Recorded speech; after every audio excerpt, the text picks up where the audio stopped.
Welcome to another episode of Trend and Chill, where you can just follow vibe and build. You know, it's your girl Jessa. Today I have a special guest with me, and we're gonna be just reviewing her experience at the party, Sandz. Roberta, how are you? I'm good. All right, so I'm so happy to have you here on set with me. So just tell me a little bit about what Sandz is and when it kept. Okay, so Sandz is an igloo party and it was held on April 17th, so that's Easter Sunday.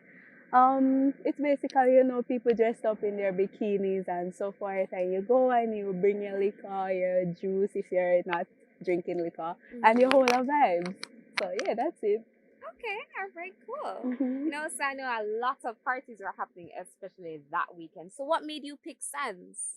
Over the years, I've always heard of Sandz, and it seems like it had a good vibe. So, I just wanted to get the experience, and I went to the other parties like FOF before, so I thought about a change. All right, cool. What about Marco Polo? Have you ever been to that one? No, I haven't been to Marco Polo. I don't think it's really my scene, but yeah. Well, there you go. You know that you have different parties for different people, so just pick what's right for you, and you can get it.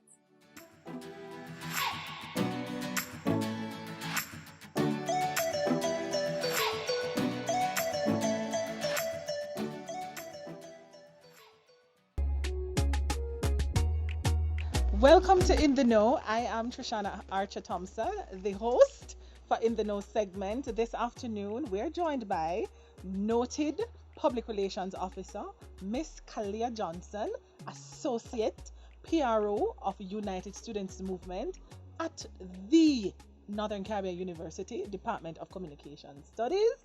Miss Khalia Johnson, welcome. Thanks for having me. It's nice to have you. This afternoon, we're going to talk a little bit about the labor force and what is happening in the labor force and what is driving the labor market as it is.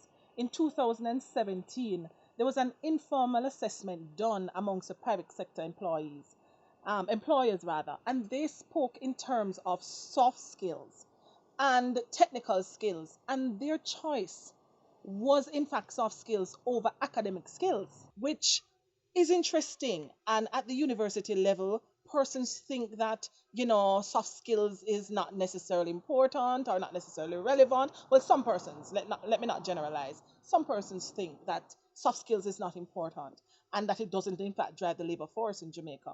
And we don't pay enough attention to soft skills and technical skills. Oh, yeah. We tend to pay attention and focus largely on academic cognitive skills. What say you? What is your observation on the ground as to whether or not technical skills is critical, a profession, soft skills?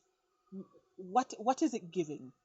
I feel like personally, we as a nation, we push a lot more for academics. It's all about academics. We don't encourage our children to do other things, to push for other things, go into sports and other things. So personally, I do believe that technical skills are one of the most important things.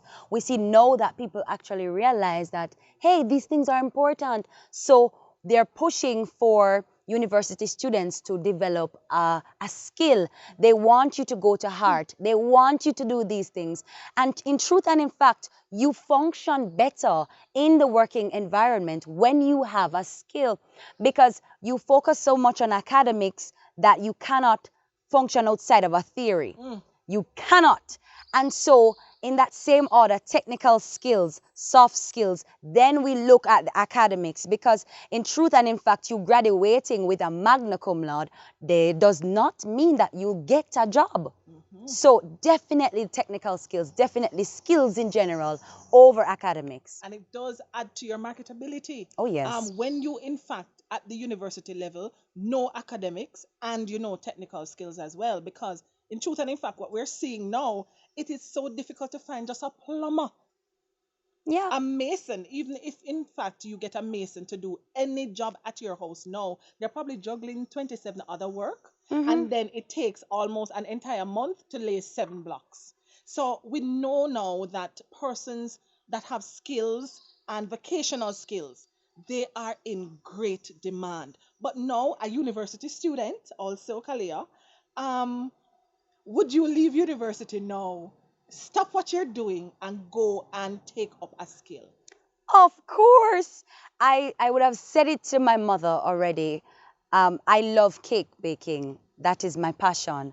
And so if I would have known that university would have drained me so much mentally, I would have decided I'm going to go and study cake baking and decorating at the heart level because that's where the money is. People want cake left, right, and center. Everybody's getting married. Everybody is, there's so many birthdays. So people always want cake because that's how we are as a country. That's our culture. And so I would.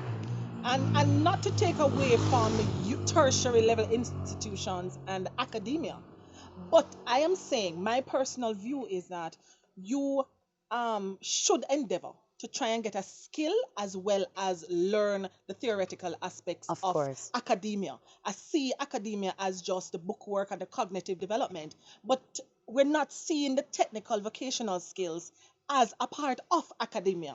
That's Somehow true. that conversation seems very uncomfortable. Well, we are now seeing that you have a lot of university graduates at home, and persons with the skills are working. That's it. So this is a conversation that we really do need to flesh out and have a really higher level of discourse around.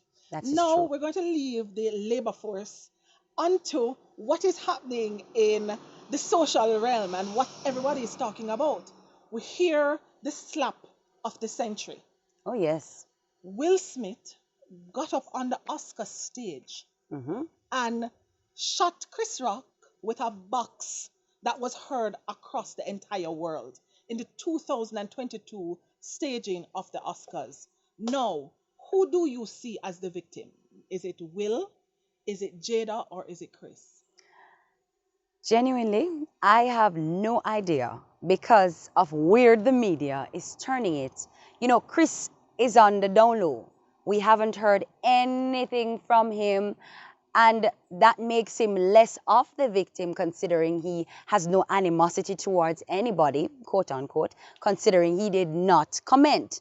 Now, I do believe as somebody with an illness that maybe Jada is the victim here, but she's wanting to she's all for feminism, and so she doesn't want her husband to be to defend her, quote unquote.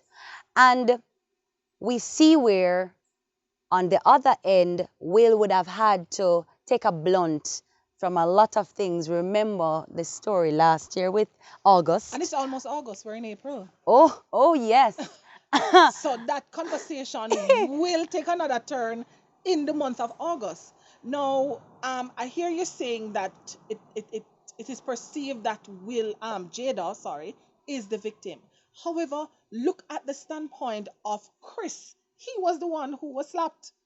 Now, what are your views? Do you think he should have responded, or the absence of a response is what is now channeling the story to where I presume it belongs to Will as the aggressor, and not so much around him as the person who was affected by the slap? I do believe as public relations practitioner in training, we are trained. Principle 7, you have to respond. That is your responsibility. Where you see a room for responding, respond. So because he never responded, it has turned the attention towards Will and Jada. No, he should have responded. He should have responded. Because if he Interesting. did, it wouldn't have gotten this big. Because what he would have done, he would have accepted or denied, the apology, and he would have moved on from it. He would have told the public, look, this is where we are. Um, I don't accept this apology. We're moving on with life. Nonetheless, we digress. But because he didn't say anything, it added more fuel to the fire. And that is exactly what we are trained as practitioners to do. Respond where you can to Get ahead of the limit. story Yes, you have to. and get Be ahead of the story. proactive, not reactive. Yeah. Interesting that he has not yet responded. And I'm sure he has public relations officers around him and publicists. And it's interesting if it, in fact, he will respond or what that response will be.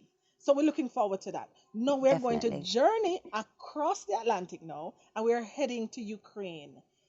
Zelensky, Hmm. hero, or should he have waved the white flag? I think up until this point, everyone sees him as a hero for standing by his country.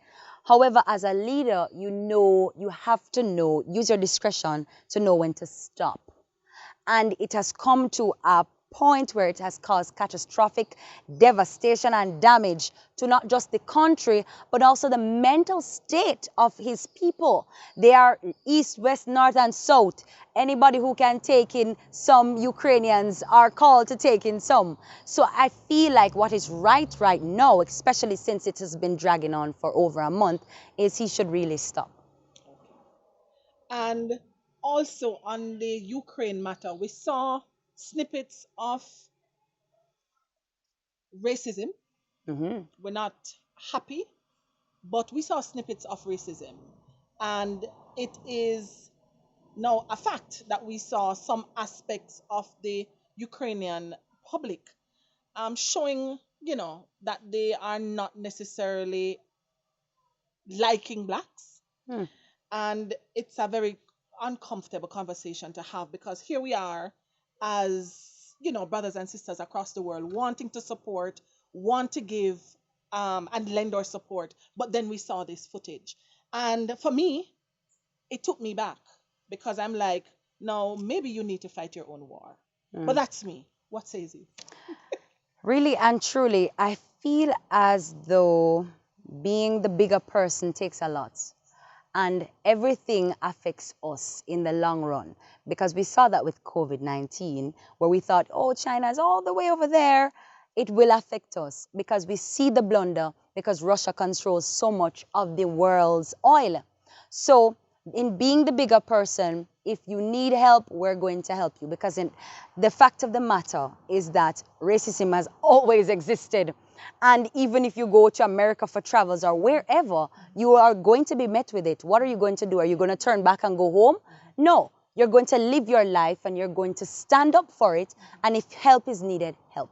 Khalia for the win. Whatever the situation, racism or not, we are Christians and we believe in assisting our brothers and sisters, regardless of what it is that we're confronted with. All right, so that is a wrap for In the Know. We heard some strong words from Khalia. Khalia, thank you so much for joining us. It was my pleasure being here. It was an honor having you this afternoon. So that was In the Know. Stop what you're doing, share, comment, and like. Thank you again for joining us. Until next time.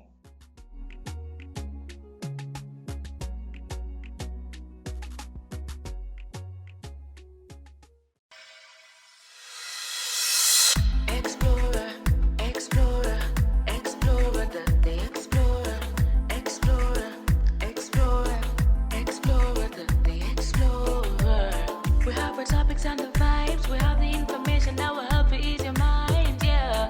And we always in the know, we're sharing all the info so that people can